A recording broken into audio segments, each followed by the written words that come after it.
வெங்கட் பிரபு இயக்குற படத்துக்கு அடுத்துதான் அட்லியோட படத்துல நடிச்சிட்டு அரசியல்ல ஈடுபடுவார் விஜய்னு தினந்தோறும் தகவல்கள் வந்த வண்ணமே இருக்கு. மொத்தம் அரசியல்ல ஈடுபட்டா விஜய் சினிமாவில நடிக்க முடியாதுங்கிற தகவல் ரசிகர்களை அதிர்ச்சி அடைய வச்சிருக்கு.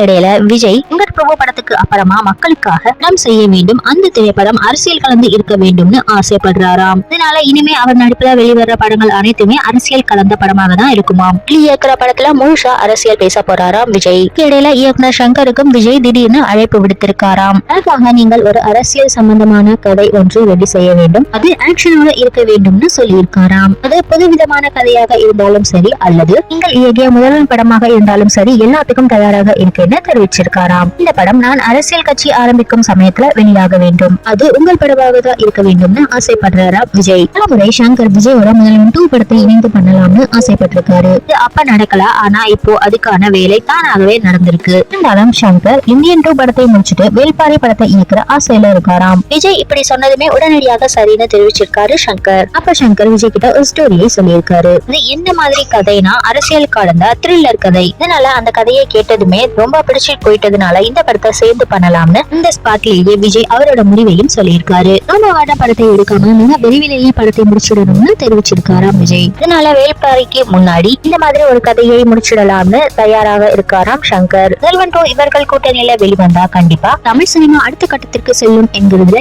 எந்த மாற்றமுமே இல்ல.